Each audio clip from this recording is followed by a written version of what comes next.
Okay, what do you have to say about Sir Paul McCartney? He's old, and I hope his voice is still there. What song are you hoping to hear? Oh, something from Wings, obviously. What's your favorite Wings song? Band on the Run. Oh. This is one. The rain exploded Nope. with a mighty crash. Yes. As we fell into the... What's the word? Next word. Come on.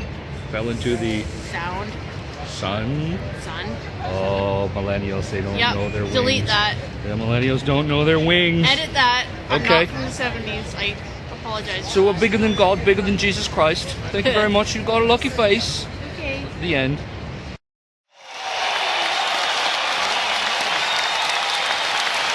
Vancouver.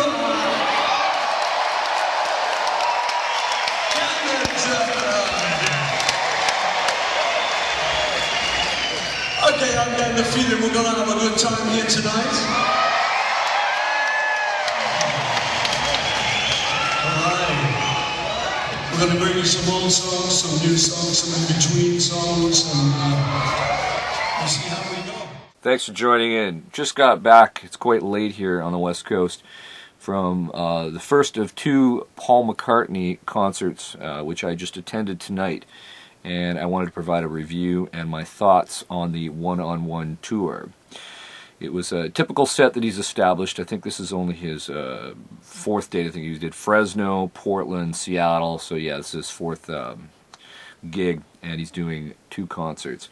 I think the set consisted of around 38 songs with one encore of I think about 4 songs. 3 or 4 songs, can't remember exactly. It's kind of too in the moment for it. But Sir Paul did a great job, bang on, lots of Beatles tunes, Wings tunes, everything that you might expect. What kind of set it apart was there was a surprise. Diana Krall, a local Canadian from Vancouver, Nanaimo, did a walk-on and did a song with Sir Paul. Amazing. Extra bonus. Love it. I mean, you can't beat that kind of stuff. And a moment where Paul came on stage with a Canadian flag and a British Columbia flag. Fantastic.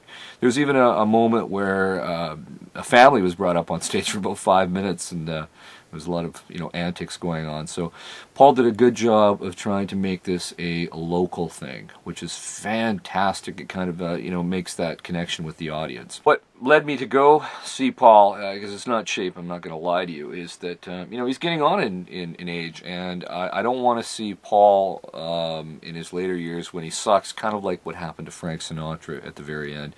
Very tragic. Same with Elvis. And I think this is going to be one hell of a great tour, and there's even more dates been added. And all you people that haven't done it yet, go see Paul. Now, because of copyright issues, and I don't want to get a strike on my YouTube channel, I will put some stuff up on an interesting story that Paul did on stage talking about Jimi Hendrix, which is a great homage to another great Pacific Northwestern musician. For you music fans, people will remember that Hendrix actually spent some time in Vancouver and of course lived in Seattle and is actually buried there. So I'm going to leave you on a great story that Paul talked about Jimi Hendrix and of course Eric Clapton. In the meantime, folks, stay safe, keep your wheels in the ground. I'll talk to you soon.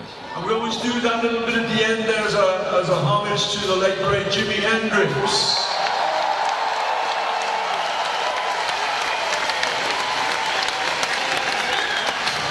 Yeah, great guy. I was very lucky because I met up with him in London before he broke a big, and he was a really humble guy, great fella. And we had just released on the Friday Sgt. Pepper's Lonely Hearts Club Band. And 2 days later, on the Sunday, he opened his show with it. Yeah.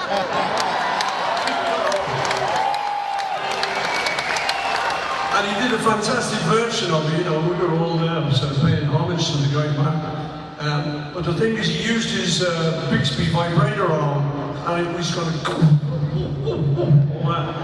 And in those days, that would send your guitar wildly out of tune. So he's standing there, he's out of tune, and he doesn't know what to do. So he's looking in the audience, he says, is Eric in there? He's looking for Eric Clapton. Eric, And Eric is in the audience, but he's having none of it.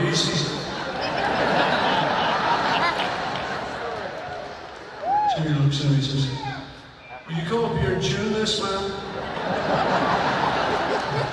No.